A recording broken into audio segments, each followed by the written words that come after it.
Hey, welcome back everybody. Welcome back to my channel. I'm Muse Jester. My name is Junior. So I'm not entirely sure if I'm gonna present this as a separate video. So I just gave you that intro really quickly. We'll see how long it goes. So this is basically a comparison between the JazzInc 1989 Batmobile and the Hot Toys 1989 Batmobile, both supposedly in the 1/6 scale. I've lined this up in the back fin so that they're perfectly aligned with each other. Um, First, let's talk about the obvious. We will go ahead and do a measurement of the vehicles. We'll make sure.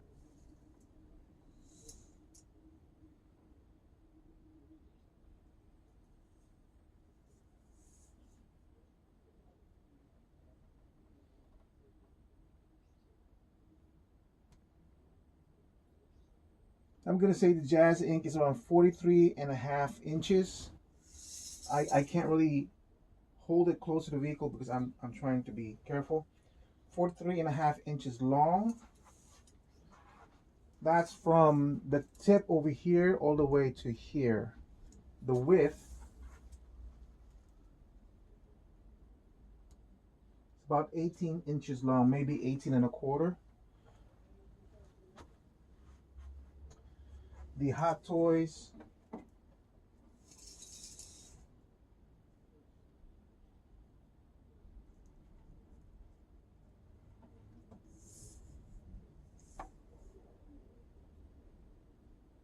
about 39 and a quarter long, maybe 39 inches. And then the width is 16 inches. So that's the difference in terms of dimensions on each other. You can kind of tell the dimensions are different even from here to the canopy. It's about 6 and a quarter. This is about 6 and 3/4 or maybe 7. Yeah, 6 and 3/4, 6 and a quarter. So that's the difference in terms of scale. You can see for yourself that the JazzInc is bigger. It's not like minimal, significantly bigger, wider, longer. The paint job. There's really not much to talk about the paint job. There isn't one in the Hot Toys 1989 Batmobile. I tried to clean it up as much as I can, but there's no paint application on the Hot Toys as much as some people might like to think. This is the original 1989 Hot Toys that had the cocoon on top of it that I pre-ordered when it was being sold by Hot Toys. So those are the most glaring differences between the appearances from both models. Now there are some minute ones that if you really look for, or if they had been pointed out by JazzInc, you almost couldn't tell until you have them side by side. One would be the curvature of this one. It's a little bit more pronounced than the Hot Toys. The dip from here is just a little bit more pronounced on the JazzInc. The nose cone that has that droop down here, while Hot Toys is just straight on. Um, let's see what else. There's other differences in how this thing is more straighter, while Hot Toys a little dips a little bit more. There's those appearance differences are, I would say, almost minute that you can um, that you can look at it and see if you like it better or not. And this one, as you can see, the curve on this one has a bit better curve. JazzInc is a little bit more straighter. And you can look through the archive, see which one's more accurate and all that stuff. I'm not even going to point all that stuff out. I just wanted to point out the length, the width differences, and the color or the paint differences. JazzInc has one, Hot Toys doesn't. In terms of just, if you were like 10 feet away, your eyes would just gravitate towards the JazzInc. Not just because of the size, but I think the paint job. So those two, the size and the paint job, is basically the biggest differences between the two that you can instantly see. So if you don't have the JazzInc Batmobile, you won't notice that this is much smaller than the JazzInc, because this is the only one you'll have.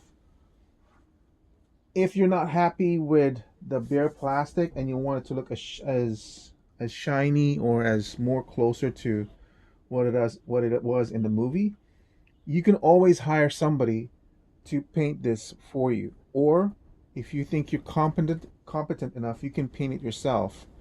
That way you might save a little bit more on money if that's really what the issue is, in your situation. Now let's talk about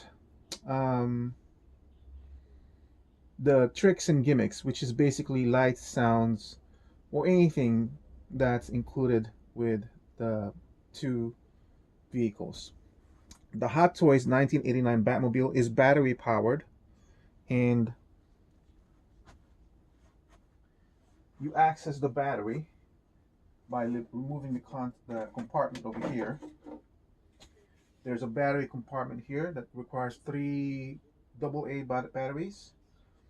The on and off switch is here. When you turn on the switch, the front lights go on, the back lights go on, and the inner lights come on, all at the same time. There is no choosing which one comes on. It's just an on and off switch.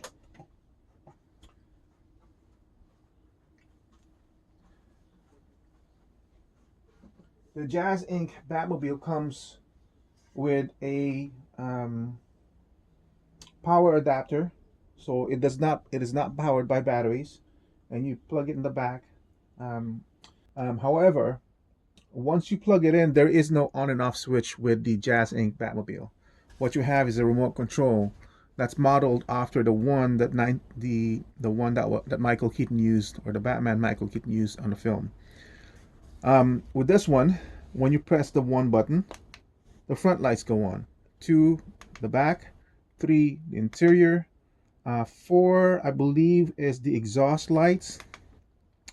5 is the motor turbine in front. 6 is for the smoke effects. 7, 8, 9, and 10 are basically movie clips. I'll play it very, very quickly, just for the engine sounds, because after that I gotta close it because I believe there's some movie clips that might get me copyright striked. So 7, turn it off. 8, 9, and 10. So after those sounds, there's going to be a conversation, like Batman talking to somebody. I actually don't like that. I would have preferred that one button had been predominantly just the engine sounds. But that's for the lights and sounds. We'll compare the lights and everything later on, but I want to talk about the accessories that comes with the both vehicles. As I've said, this one comes with it, the remote control. It's a nice gimmick to control it, but I also want to note that the initial design for this remote control was not like this. It was just a basic remote control, and took it upon himself, as suggested by some people in the Facebook group user, to say, it would be cool to have it modeled after the movie, and Hughes did it. This is after he presented the base design for the car and the price. So this being designed like this is just an added extra bonus that he put in without increasing the price. I just want to say that. In terms of the platform, spinning platform, this is the one that comes with used. It's in one piece. It's pretty heavy, probably like 3 pounds. It's got a Velcro over there. There's no pattern. That's all it is. Just spinning thing. The Hot Toys one. This is what comes with Hot Toys. There is a pattern here in the bottom. I believe this is the one that comes in here. And then this one stuck is the one that's on the vehicle. Or maybe it's this way. I can't remember. But it comes in 2 pieces. You can put it together. and all that stuff. Okay, but this one's a little bit more lighter than the one from JazzInc. It's a little bit more hollow, but it's doing the job.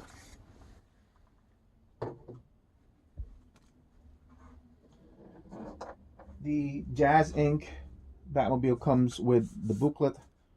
I haven't read it yet, but I think it chronicles the design of the car in itself, not just this car, but also some of the Batmobiles. This is from the BVS, and he also talks about Patrick Tatopoulos and Anton Furst. Um, from what I'm hearing, is he's the one who actually designed the car, and Patrick Tatopoulos was the one who was either direct the director of the creative designs, or he and made and yeah. So I can't remember. There's something about it, so I don't want to say who's did it and everything with imprecise information. But this book chronicles that. The JazzInc Batmobile comes with a cloth and a polishing compound for the surfaces. The Hot Toys does not. It comes with this gas cap that you put in the back of the turbine if you don't want to use the smoke effects. The JazzInc Batmobile also comes with a magnet, the same thing with the Hot Toys. It comes with the injector for the smoke effects, and you only use water, don't use anything else. It comes with a hex wrench, again, just for removing the screws, and a small screwdriver. You don't really need the use for this one. You can use whatever you're going to use this for with the hex screw. Um,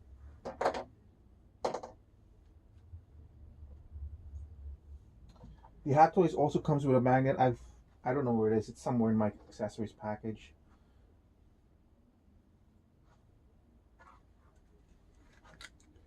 The Hot Toys comes with this accessory pack. This is the first time I'm actually opening this. I've never really installed it on my Hot Toys figure.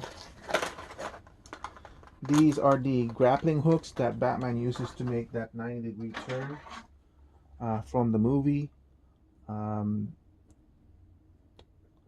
So open it up like that. I want to compare it with the JazzInc version. As you can see, the JazzInc version is much smaller than the Hot Toys version. It's basically made the same way, same detail, but definitely a lot smaller from the JazzInc.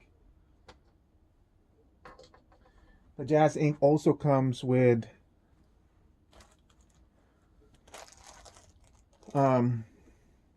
three sets, three of those hooks, and then three of these chains that's included that you magnetize to the side of the car. The Hot Toys only comes with two of those grappling hooks. Each of the vehicles come with these discs that I believe these are kind of bombs. I can't really tell. In terms of the design, the JazzInc one is made out of die cast. This is made out of plastic.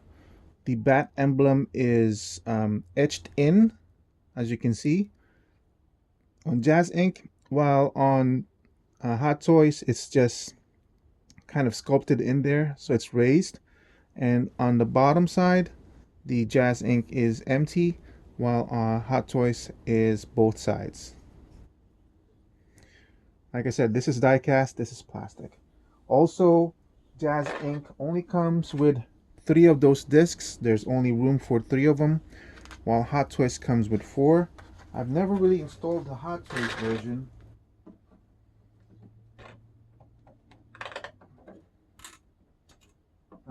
You can only put two on each side, so I don't know why they gave us four on the Hot Toys one. I'm sorry, let me correct myself. The JazzInc only comes with four of those discs. There's only space for two of them on each side, so you only need four, but Hot Toys gave us eight. Now, this is one of the fins for JazzInc. It's got, I think, a metal rod that goes through. It's pretty heavy. Item. I don't think this is die cast, but it's really pretty heavy. I haven't even installed it yet. I don't think I ever will. I think it's just a space. Um, it just takes up way too much space already. The Hot Toys has them as well. I have no idea where they are. They're somewhere in any one of these boxes of my accessories. I tried to search for them months ago, but I couldn't find it. But it works similarly. There's a panel that you remove from the side, and you attach this on both sides, and they look the same, except the JazzInc is of course bigger, and I feel like heavier. Um, Finally, I keep forgetting to add this as part of the accessories from JazzInc. This is a plaque that he put out. It's got a numbered edition as well.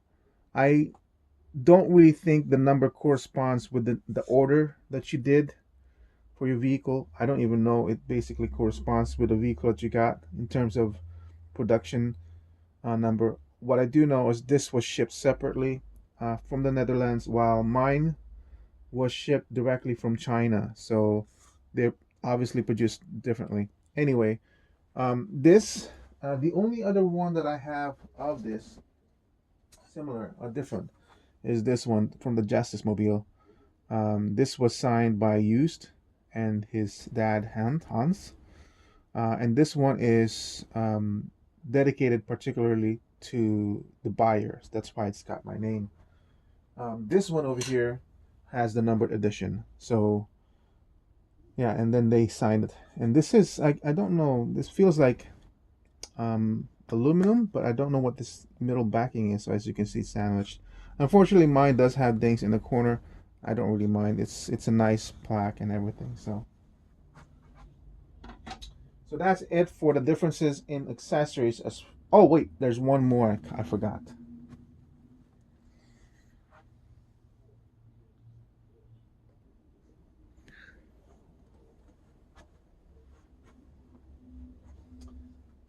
All right, I keep forgetting to do this because this has always been in storage.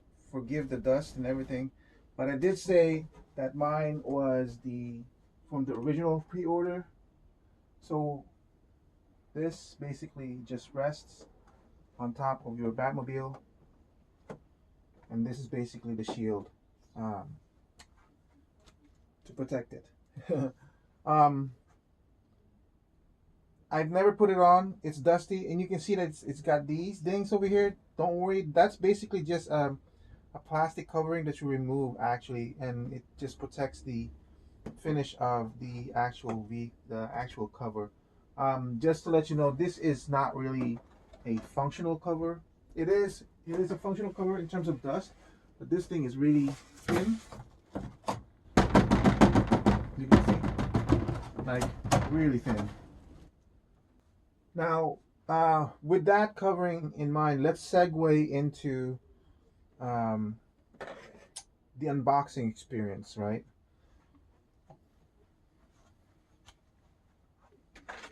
When I purchased the 1989 Batmobile from Hot Toys, this was only their second attempt at the vehicle. I believe the first one was the Back to the Future vehicle. Um, and there were no other 1/6 scale companies that was offering 1/6 scale vehicles. None. Hot Toys did it first, and they did it for the longest time until I believe Blitzway came in the line, and then JazzInc. JazzInc is I would now start considering as a mass produced vehicle, not a custom 20 off, 10 off, 15 off that somebody hand builds for you. So I do now consider JazzInc as part of that group. It's going to be Hot Toys, Blitzway, and JazzInc. Now, because Hot Toys was the first to produce a 1/6 scale Batmobile, 1989, that's been, if you're a fan of 1989, this is like a holy grail that you would not have imagined was capable of being produced at the time. The price that I paid for, I believe, was around 550 or 600. I can't remember now. It's been so long. But obviously, when you open this up, when it arrives, the packaging is big. It really is huge. As you see me unbox the Jazz Inc., the box in this one is slightly smaller. The unboxing experience obviously then was uh, undescribable, right? Because you're opening it, you know what you're getting. You're very very excited. Unfortunately, when you open this up, you do see it covered by that cocoon, and you're still excited. Unfortunately, they didn't think well on the packaging for something so massive. Um, and what happened was, even though the cocoon was protecting this, the cocoon itself was creating rubs across the vehicles, um, for a lot of customers. And because of the matte finish or the bare plastic, you can see it's, even though it's like it really easily scratches. It really does. Um, and you can scratch it with your fingernail and it will appear on the plastic. The worst part is, because it's bare plastic, if you're trying to rub that scratch, like there's one here right now, if I were to keep on rubbing that out, there's a big chance that you're going to start to um, rub the plastic so hard that it will start to become a lot more glossier than the rest of the plastic. So you're kind of, what you're doing is like you're rubbing, rubbing, rubbing to rub that scratch away, and you're basically melting that material to a glossy finish. Once you do that, there's no way you can match the dull finish of the original plastic to the now um, kind of glossed out, rubbed out part of the plastic. There's no way you can do that, and you can't apply the same level of rubber when you're rubbing it to different parts. You can't. The only other way to remove that blemish, once you remove the scratch, that blemish of that brighter, glossier part of the area, is to repaint the whole thing. That has been the most biggest disappointments that occurred throughout the Hot Toys collecting community as we started opening these up.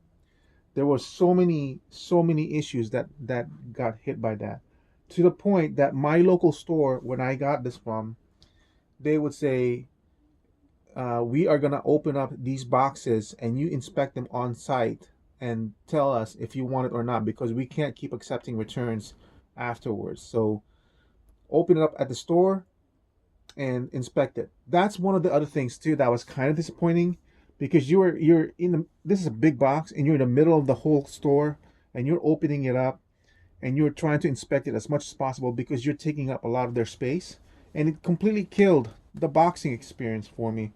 Is to the point like, okay, it's cool, but I can't like and it's exciting. There's people around it and all that stuff. But yeah, you couldn't just like imagine it for yourself, that experience. Now, Jazz Inc. kind of learned from that, obviously, because they came years after Hot Toys, and they packed this thing up like no other's business. They also learned from other companies as well. So when you're doing the unboxing, you feel um, like a premium quality because it's got straps, it's got well prepared, and you're removing this coffin that's enclosing your Batmobile. It's got plastic on top of it. You feel like it was well protected uh, for you to receive as completely intact as possible.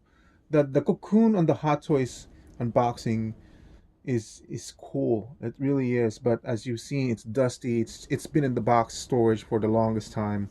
I've never displayed it. Maybe I'll display it now. I don't know. I don't know what I'm gonna do with it. But basically, the unboxing experience is much more premium when it came to Hot Toys because it came afterwards. But I will say, with the Hot Toys, the unboxing experience, the owning it for the very first time, the privilege of having it is something like, well, it's the first time. Nothing you can't really forget the first time. You know what I mean?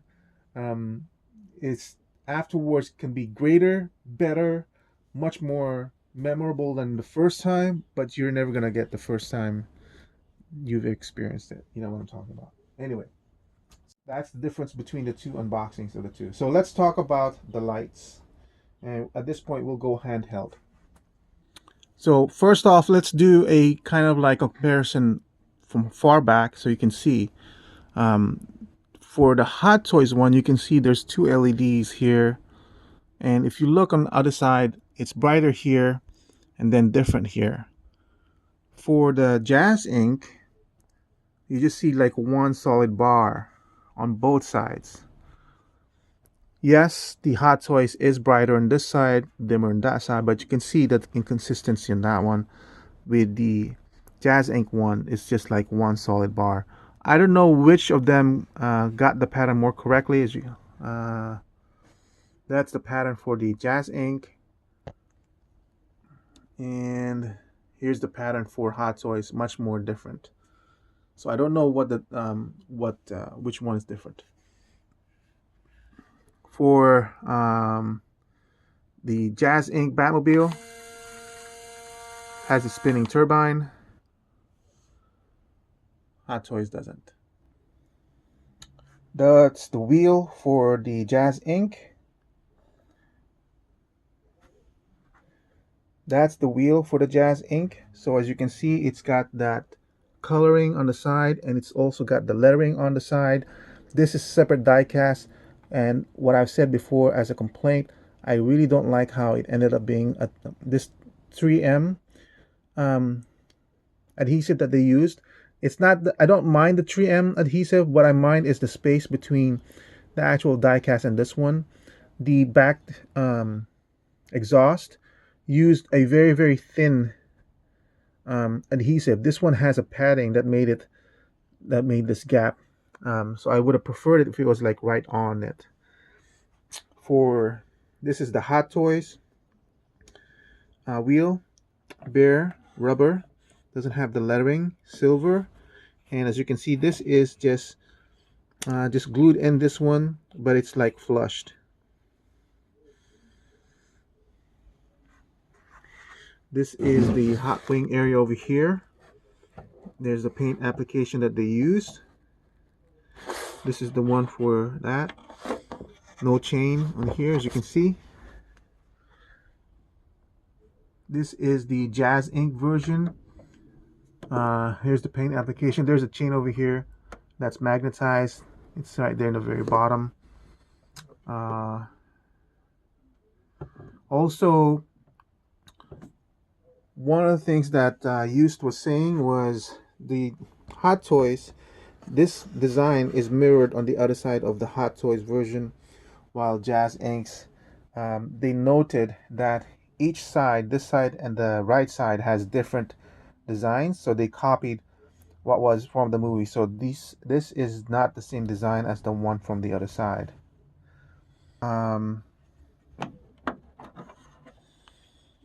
Here, this is the JazzInc look.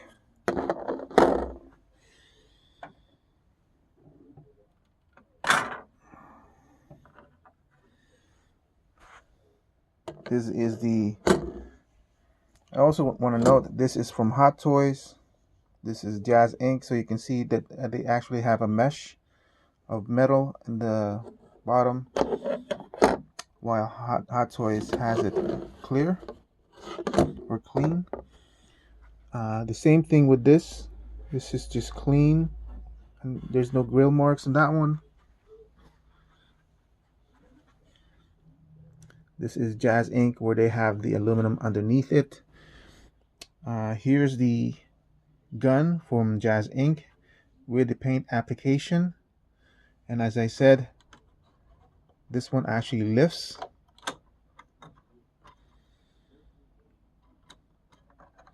I also said that this one actually moves. The whatever you call that cocking thing. Here is the Hot Toys version. Theirs is more copper colored. From what I've been told by JazzInc is that it used to be, theirs used to be painted like this, but then Warner Brothers requested that it should be changed to gray or silver. Um, they're both inaccurate in that the bullets go on this side. I believe in the film it actually goes on the other side, on the outside. So same functions with JazzInc. Um, this one does not move, as you can see. This one does not raise, it's just one piece. I normally lift this using two hands, but let's just do it right now, okay? Notice that the JazzInc, you can lift it and angle it up. With Hot Toys, you can do the same thing as well. It lifts higher. That's cool. Apologize, I had to squeeze right through. So this is the Hot Toys version, both lights. It's got some pattern in here, as you can see. And this is the JazzInc. Let me turn it on using the remote. Oh, that was on. So that's it for the light for JazzInc. So the light on the, as you can see, the one from JazzInc is on already, but as you can see, the one on Hot Toys is brighter. I've also noticed that theirs is like this, as you can see, while JazzInc has an angle. Also, as you can see, the exhaust is lighted. Like I said, with Hot Toys, there's just one switch, so it lights up everything. For JazzInc, I believe there's the exhaust light, and of course it has the smoke effects.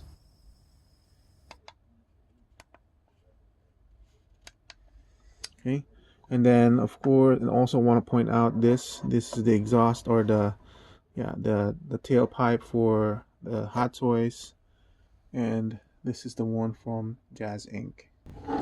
I removed the back plate from the Hot Toys so you can see that Hot Toys just basically has a tailpipe and then ends up in black plastic,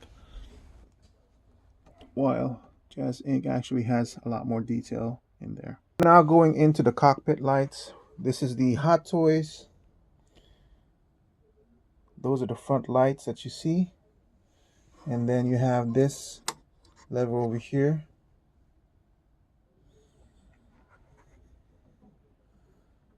And there's the back. There is no lighting on the back, as you can see. It's just dark. You can remove this bar if you want to. We're now switching over to, just put that on again. So now we're switching over to the JazzInc version. So that's the instrument panel. Let me turn it off so you can see which ones are actually lighted up on the JazzInc version. And also, I'm gonna flip over to the back. The back does have lighting as well, as you can see.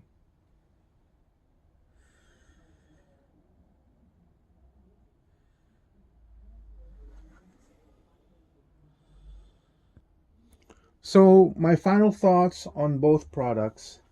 There's no denying that the Hot Toys holds a special memory in my experience of as a toy collector, or as a 1/6 scale collector. The very first 1/6 scale vehicle I've ever gotten, and it's an iconic, from an iconic movie, the 1989 Batman. Um,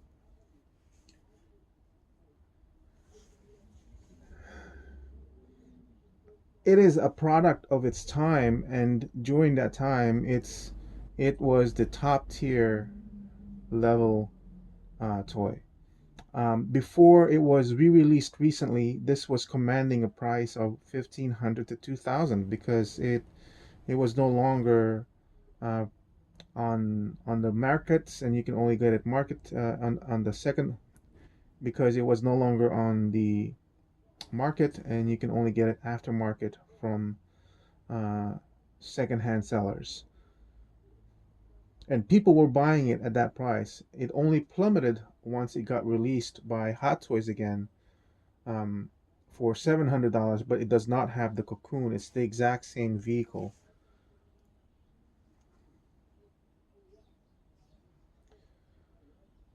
So, from that standpoint, as my first 1/6 scale vehicle, um, the idea that I was gonna be able to own a premium quality version of the 1989 Batmobile that went well with the 1989 Hot Toys, unprecedented, is what I would say. And when Jazz Inc. presented his as a pre-order, I actually was not going to pre-order it. I was happy with the Hot Toys. I wanted to control my spending, and and I for the first year during the pre-order opening, I did not buy it. I wasn't gonna spend an additional 1,500 plus tax or plus shipping that possibly could go up to 1,800, um, on a vehicle that I have a representation of on my 1/6 scale. Yes, I knew that it was shorter. We already talked about that when this first got released. I was aware of it. Um, yes, the I knew that the Jazz Inc. was gonna have lights and sounds and remote control, even though he later on added the spinning turbine, and I think he initially wanted the smoke, um, and then he changed the remote control design to the one used in the movie, so that's an additional plus. But those are for me those are gimmicks, honestly. And once in a while I might turn it on, um, once in a year. Even my Batwing, I don't even turn that on a lot. And the rest of this, I've only turned this on 4 times in the years I've had it. So those are gimmicks to me. What matters most, though, is presentation. When you open up the door to your room, which one do you see first? And there's no denying the fact that when you have this two side by side like that, your eye is just gonna go gravitate towards the Jazz Inc. There's no denying that. It's not only because it's bigger, but it's painted. It just freaking stands out at you.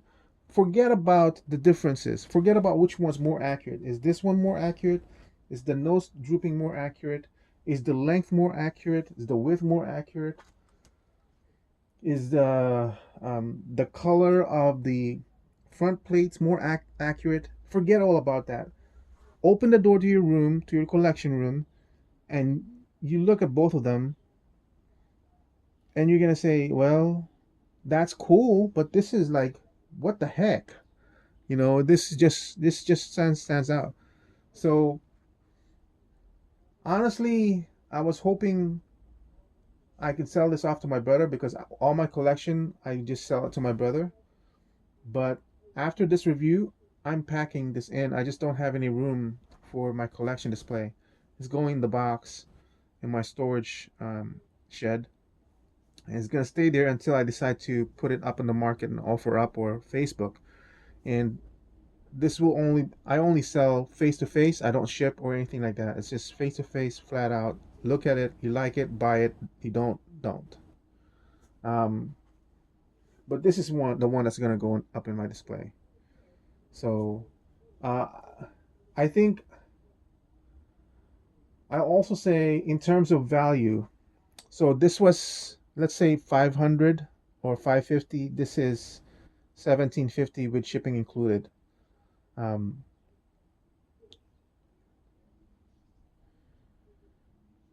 So let's put that out as the base price, and the base price value is 10, right? That's what I always do my valuing. For the JazzInc Batmobile, I would value this, the highest being 20, 10. If I put a value of 10 and the price is 10, then that's kind of like you get what you got. You know what I mean? This I usually grade my good products around 12 or 13. Very seldom that I would go 15, a lot less seldom when I go 20. This is not a 20 value. It's there are imperfections in this one. I have it on another video, but it's kind of hard to. I don't want to point it out now because it's just really nitpicky. Like there's like a small in one of this. There's like a very small corner that I noticed, and I believe somewhere over here. I can't see it. It has to be in certain light. There's a spot of like this one. Maybe I can see it here. It's got to be under certain lighting that I'll see it. So this is just being nitpicky. There's one here. I might have caused this one. I'm very, very protective of the paint on this thing because the paint is a very singular characteristic of this product.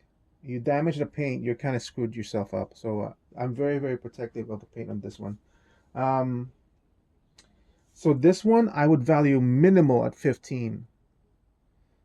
It's a very, very beautiful piece, a very, very striking piece. And depending on like how I feel, it's probably gonna go higher. But I think 15 is a good value for this one.